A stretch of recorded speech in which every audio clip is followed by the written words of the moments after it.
Que seja essa uma experiência de reflexão e alimento para a alma. Seja muito bem-vindo ao nosso podcast Palavras de Emmanuel, pelo Espírito Emmanuel, psicografia de Chico Xavier. Nosso objetivo é inspirar-nos a todos nesse desafiador exercício do amor. Aqui queremos proporcionar um momento de reflexões, sendo que inicialmente leremos o texto e a seguir adicionaremos alguns raciocínios sobre o que foi lido. Se você gostou, ajude a divulgar e compartilhe com quem você acha que pode gostar. Todo o mérito nós dedicamos a Cristo Jesus.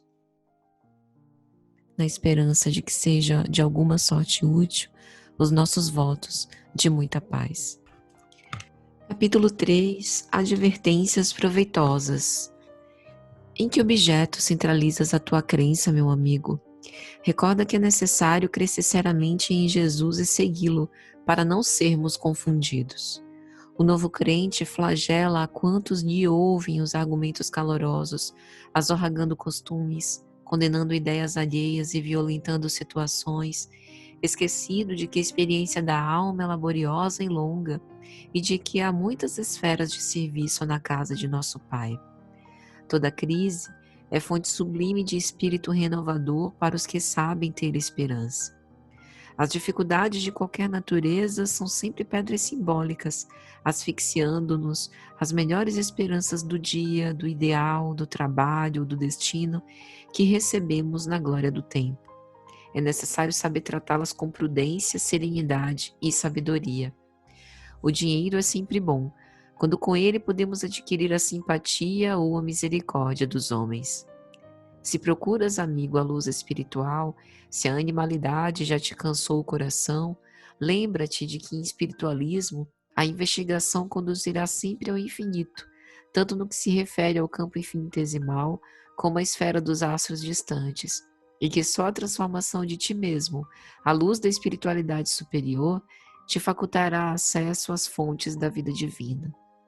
Lembra-te de que os problemas se estendem ao infinito.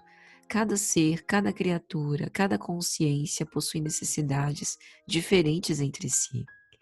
É muito fácil falar aos que nos interpelam, de maneira a satisfazê-los, e não é difícil replicar-lhes como convém aos nossos interesses e conveniências particulares.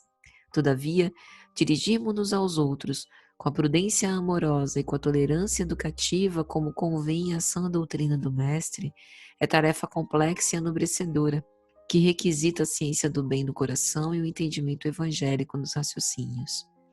A luta em família é problema fundamental da redenção do homem na terra. Como seremos benfeitores de 100 ou 1000 pessoas se ainda não aprendemos a servir 5 ou 10 criaturas? Esta é a indagação lógica, que se estende a todos os discípulos sinceros do cristianismo. Saber não é tudo, é necessário fazer. E para bem fazer, homem algum dispensará a calma e a serenidade, imprescindíveis ao êxito, nem desdenhará a cooperação, que é a companheira dileta do amor. A imaginação não é um país de névoa, de criações vagas e incertas, é fonte de vitalidade, energia, movimento. Nosso corpo espiritual, em qualquer parte, refletirá a luz ou a treva, o céu ou o inferno que trazemos em nós mesmos. A noção de cárcere, como a dor do remorso, nunca foram observadas no horizonte azul, nem no canto dos pássaros, simplesmente porque residem dentro de nós mesmos. As mensagens edificantes do além não se destinam apenas à expressão emocional, mas, acima de tudo, ao teu senso de filho de Deus, para que faças um inventário de tuas próprias realizações e te integres de fato na responsabilidade de viver diante do Senhor. O pão do corpo é uma esmola pela qual sempre receberá justa recompensa, mas o sorriso amigo é uma bênção para a eternidade. Não te mortifiques pela obtenção do ensejo de aparecer nos cartazes enormes do mundo. Isso pode traduzir muita dificuldade e perturbação para o teu espírito agora ou depois. Em toda tarefa, lembra-te do Cristo e passa adiante com teu esforço sincero. Não te perturbem as desconfianças, a calúnia e a má-fé. atento a que Jesus venceu galhardamente tudo isso. A verdade, para ser totalmente compreendida, precisa ser tratada entre corações da mesma idade espiritual. Não se colhe a verdade na vida como quem engaiola uma ave na floresta. A verdade é luz. Somente o coração alimentado de amor e o cérebro enriquecido de sabedoria podem refletir-lhe a grandeza. Amealharás enorme fortuna, todavia ignorarás por muitos anos a que região da vida te conduzirá o dinheiro. Esqueçamos os velhos caprichos do nosso eu, que muitas vezes nos prendem a escuras ilusões. Não creias em salvadores que não demonstrem ações que confirmem a salvação de si mesmos. Abstenhamo-nos de maldizer onde não possamos louvar.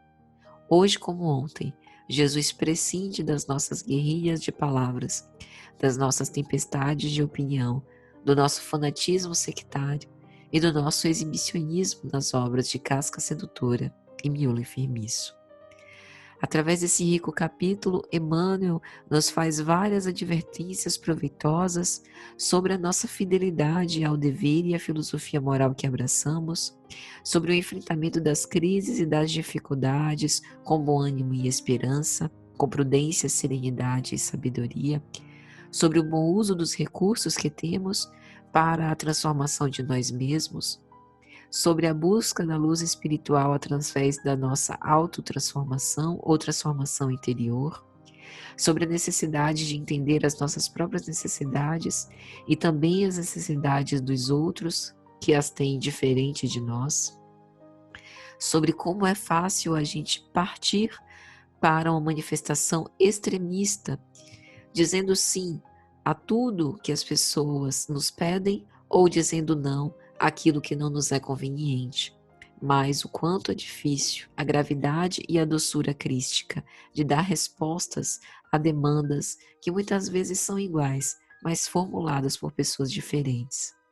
Refletimos também sobre a importância da família para a redenção do homem na Terra e o quanto a gente precisa fazer o nosso exercício dentro do lar primeiro, para depois ganhar a fraternidade universal. Sobre a necessidade de nós testificarmos a fé que nós abraçamos através das nossas ações, como nos referencia, inclusive, o apóstolo Tiago, no seu segundo capítulo, versículos 14 a 26, em que ele vai falar que a fé sem obras é morta. E ele dá o exemplo, inclusive, de Raabe, conforme Hebreus capítulo 11, versículo 31, e também conforme o livro de Josué, do Antigo Testamento. Raabe, apesar de não fazer parte do povo de Deus, acreditou nos seus emissários, os ajudou e creu na promessa e no poder de Deus. Ela foi uma mulher de muita coragem e fé, tanto que ela foi citada entre os heróis da fé em Hebreus, esse versículo referenciado. Citando pela fé, Raabe, por ter acolhido os espiões, não foi morta com os que haviam sido desobedientes. Nessa época, o rei de Jericó soube que espiões estariam na cidade e exigiu que Raabe os entregasse, mas ela os hospedou em sua casa, justamente por crer na promessa e no poder de Deus. Era uma ordem divina Josué tomar a cidade, e por isso esses espiões cristãos são agasalhados na casa de Raabe. E ela pede que, como reconhecimento do que fez, que a sua casa, a sua família fosse salva. E efetivamente ela coloca um sinal na janela e ela é salva pela fé. Então é interessante a gente pensar nisso, porque alguém que não tinha a profissão de fé fez pelas obras, testemunhou pelas obras essa fidelidade. E muitas vezes nós que carregamos o evangelho na boca e no coração, ainda não conseguimos testemunhar esse bem que tanto queremos. Nessa mensagem de Emmanuel, ele também vai dizer que as mensagens edificantes que a gente recebe são para o nosso despertar, que em cada tarefa a gente precisa sempre trazer o Cristo no nosso pensamento e copiar-lhe os exemplos. Muitas vezes a gente não quer ser enganado, Mas a verdade a gente não consegue suportar, pois somente o coração alimentado de amor e o cérebro enriquecido de sabedoria podem refletir essa grandiosidade. E a gente se recorda que em O Evangelho segundo o Espiritismo, no capítulo 15, Fora da Caridade não há salvação, item 10, é o apóstolo Paulo que vai nos dizer: meus filhos, na máxima, fora da caridade não há salvação, estão contidos os destinos do homem sobre a terra e no céu. Sobre a terra, porque à sombra desse estandarte eles viverão em paz, e no céu, porque aqueles que a tiverem praticado encontrarão graça diante do Senhor. Esta divisa é a flama celeste, a coluna luminosa que guia os homens pelo deserto da vida para conduzi-los à terra da promissão. Ela brilha no céu como a auréola santa na fronte dos eleitos, e na terra está gravada no coração daqueles a quem Jesus dirá: passai à direita, benditos de meu Pai. Podeis reconhecê-los pelo perfume de caridade que espargem ao seu redor. Nada exprime melhor o pensamento de Jesus, nada melhor resume os deveres do homem do que esta máxima de ordem divina. Então, que essas advertências oportunas sejam gravadas nos nossos corações e que a caridade seja lema para as nossas vidas doravante. Um grande abraço a todos, na esperança de que tenha sido de alguma sorte útil os nossos votos de muita paz.